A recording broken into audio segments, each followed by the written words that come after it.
जैविक कपास धोखाधड़ी मामला, कांग्रेस ने लगाए सरकार पर गंभीर आरोप। 2.1 लाख करोड़ के जैविक कपास घोटाले पर सरकार पर साधा निशाना। कांग्रेस ने 2.1 लाख करोड़ के जैविक कपास घोटाले पर सरकार पर निशाना साधा। कांग्रेस ने जैविक कपास में 2 लाख करोड़ रुपए से अधिक के घोटाले की जांच के लिए सीबीआई की एसआईटी गठन की मांग की। इस घोटाले से भारत के जैविक उत्पादों की विश्वसनीयता प्रभावित हुई और किसानों को भारी आर्थिक नुकसान हुआ। किसान समूह के नाम पर फर्जी आईसीएस बनाए गए, जिससे गैर जैविक कपास को जैविक बताकर मुनाफा कमाया जा रहा है। क्या मामला है? आप हमारे ये फर्जीवाड़ा चल रहा है, तो ये जैविक करके हमको सब फंसा दिया इधर न उधर। कौन लोग हैं? ये जैविक वाले है, ये अपना चावला वाले कौन, क्या नाम है उनका? मंजू से कोरिया उनका लड़का। था, उसका लड़का जाते थे और साइन करवा के आपस आ जाते हैं, आधार कार्ड मांग लेते हैं और अंगूठा लगा के आपस। और खेती करते हैं? अपन तो ये खेती करते हैं, सब जानते, जैविक खेती तो अपन जानते ही नहीं। क्या क्या डालते हैं? सब खत, डीएपी, यूरिया, दवाई, सब चारा मारना सब छिड़ते हैं। अपन तो क्या मजदूर मिलते हुए साधारण खेती करते हैं। अभी क्या मांग करी आपने? अभी मांग करी भाई हमारे पे ये क्यों हो रहा है, तो अभी दिए इनको, तो क्या मालूम सूचना है क्या करेंगे। क्या नाम है आपका? रामदास, कौन से गाँव? उपड़ी कदवालीपुरा। क्या मामला? आप शिकायत लेके? किसानों के नाम से फर्जी तरीके से उनके डॉक्यूमेंट का उपयोग करके और जैविक संस्थाएं जो बनी है उसके खिलाफ हम पिछले 8 महीने से शिकायतें कर रहे हैं। हमने ऊन में भी शिकायत करी थी, थाना प्रभारी को भी आवेदन दिया था, पर इस फर्जीवाड़े को लेकर के प्रशासन बिल्कुल गंभीर नहीं है। आज हम माननीय कलेक्टर महोदया के पास और माननीय एसपी साहब के पास भी शिकायत लेके पहुंचे हैं कि जैविक कपास के नाम पे जो संस्थाएं किसानों को बगैर संज्ञान में लिए खरगोन में जो ये स्कैंडल चला रही है उसकी उच्च स्तरीय जांच की जाए। आज हम 8-10 किसान आए थे और खरगोन में लगभग 100 आईसीएस चल रहे पूरे जिले में, तो हजारों किसान, करीब 50,000 किसान इस स्कैंडल से ग्रसित हैं। किसानों को बगैर सूचना, बगैर उनके संज्ञान में लिए हजारों क्विंटल कपास का जो काला कारोबार जैविक कपास के नाम पर हो रहा है, वो इंटरनेशनल रैकेट का भंडाफोड़ करने के लिए हम निवेदन करने आए थे। और आज हमने हमारा निवेदन किया, अगर 8 दिन के अंदर खरगोन के जितने भी आईसीएस है उनके खिलाफ कोई कार्रवाई नहीं करी तो खरगोन जिले के विभिन्न क्षेत्रों से हजारों किसान खरगोन में आंदोलन करेंगे। क्या नाम है? महेश पाटीदार।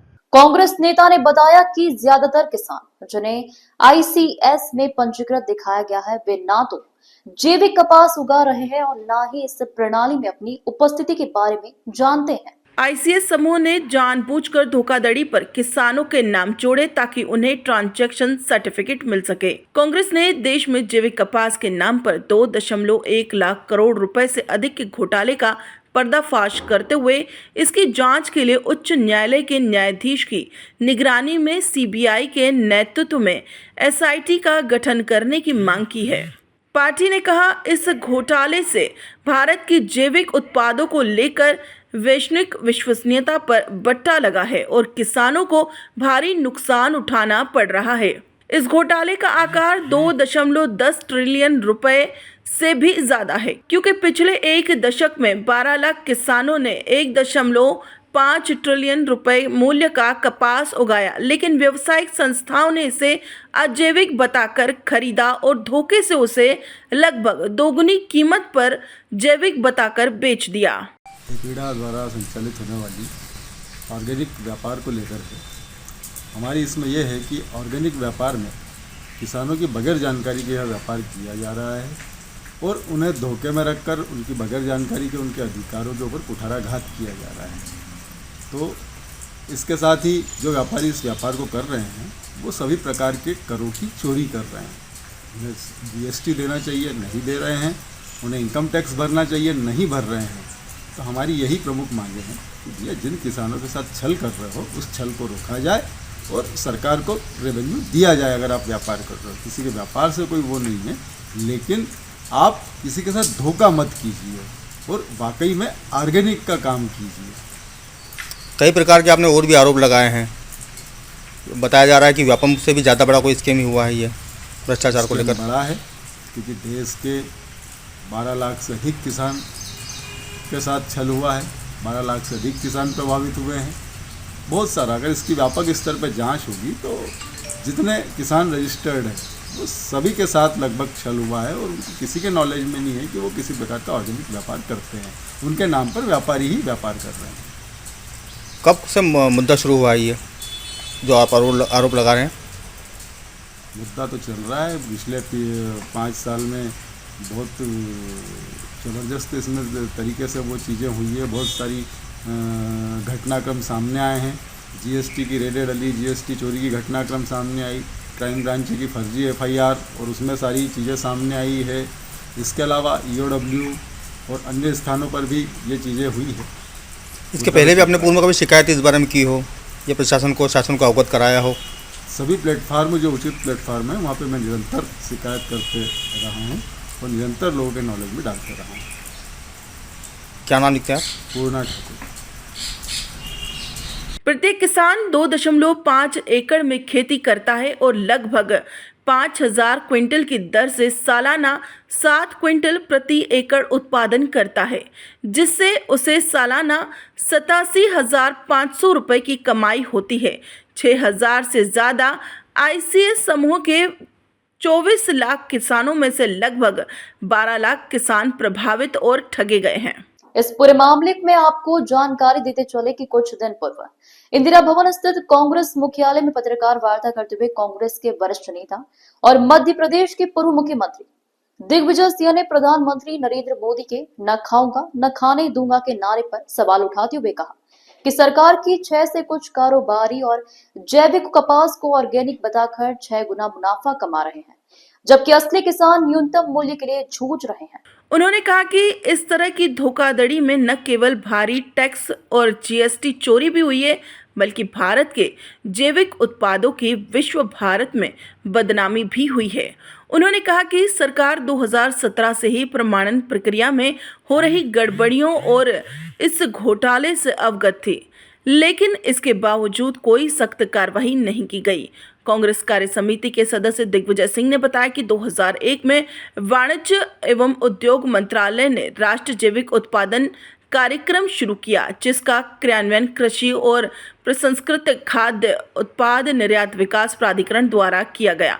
इसका उद्देश्य जैविक उत्पादों के निर्यात को प्रमाणित और विनियमित करना है। इसके तहत एनपीओपी प्रमाणन निकायों को मान्यता देता है, जो आंतरिक नियंत्रण प्रणाली का सत्यापन करती है। ICS के उत्पादन के बाद ट्रांजैक्शन सर्टिफिकेट जारी किया जाता है, जो उस ICS को जैविक घोषित करता है।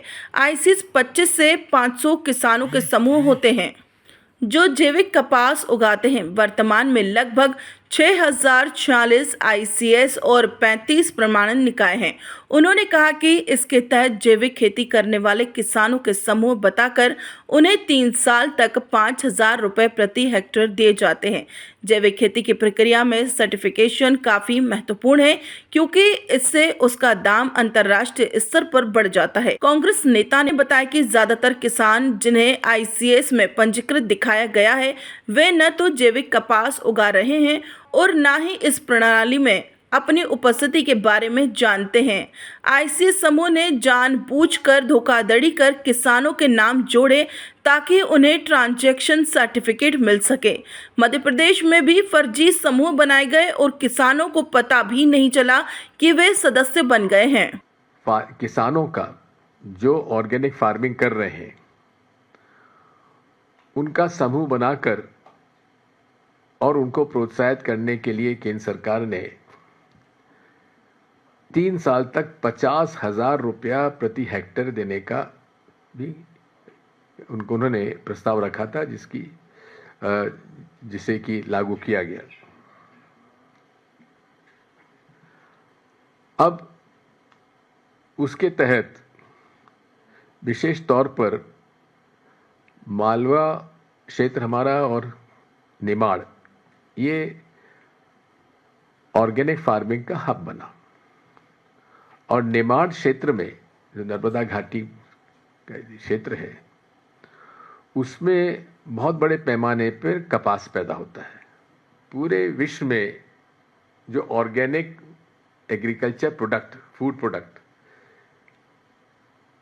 का जो की लोकप्रियता बढ़ी, उसमें सामान्य तौर पर इनऑर्गेनिक एग्रीकल्चर प्रोडक्ट और ऑर्गेनिक एग्रीकल्चर प्रोडक्ट में 2 से 3 गुना इसकी कीमत हो जाती है इंटरनेशनल मार्केट में।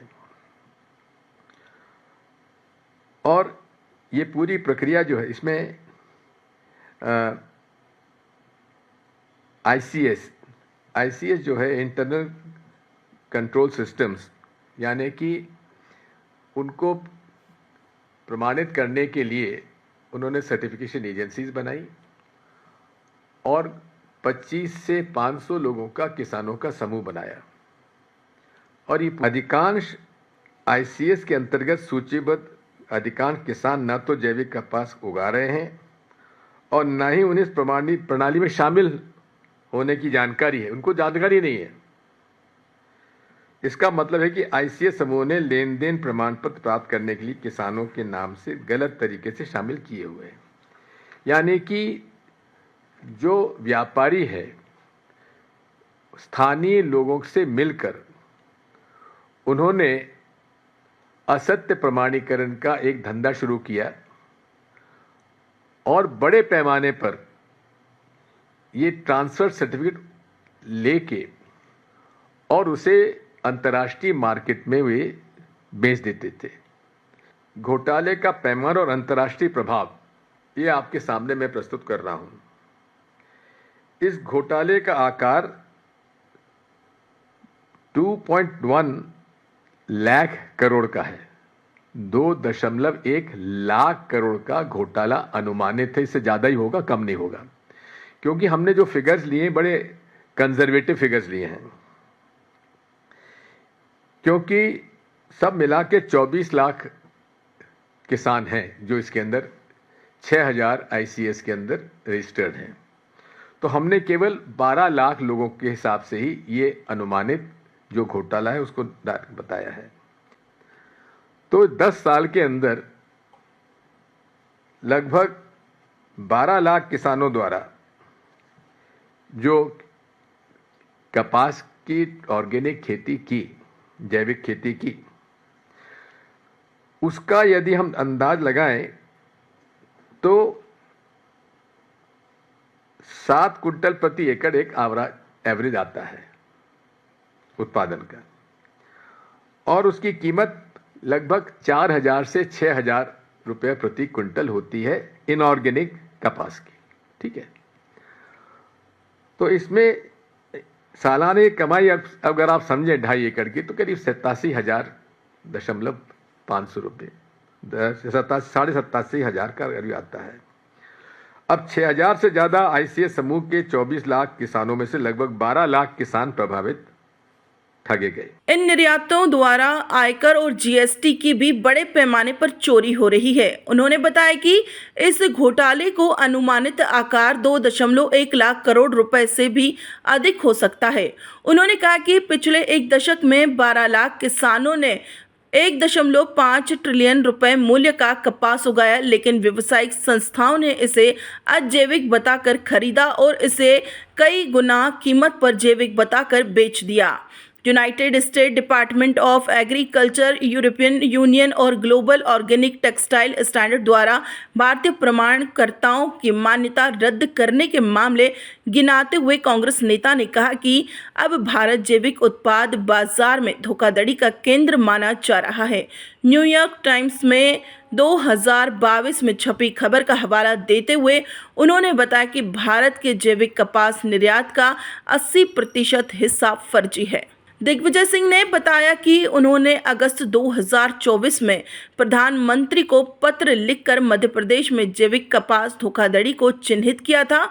सरकार की ओर से वाणिज्य मंत्री पीयूष गोयल ने गड़बड़ी स्वीकार की, लेकिन उचित कार्रवाई नहीं की। उन्होंने मांग की कि सभी 192 धोखाधड़ी वाले आईसीएस समूह के विरुद्ध आपराधिक कार्रवाई हो, सभी आईसीएस समूह की जांच हो और शोषित किसानों को उचित मुआवजा मिले। अब देखने वाली बात होगी कि क्या सरकार इस गंभीर आरोपों पर कोई ठोस कदम उठाती है या फिर यह मामला भी बाकी घोटालों की तरह फाइलों में दफन होकर रह जाएगा। हमारी टीम इस मामले से जुड़ी हर अपडेट आपको लगातार देती रहेगी। भोपाल से प्रदीप कुमार गांगले की रिपोर्ट।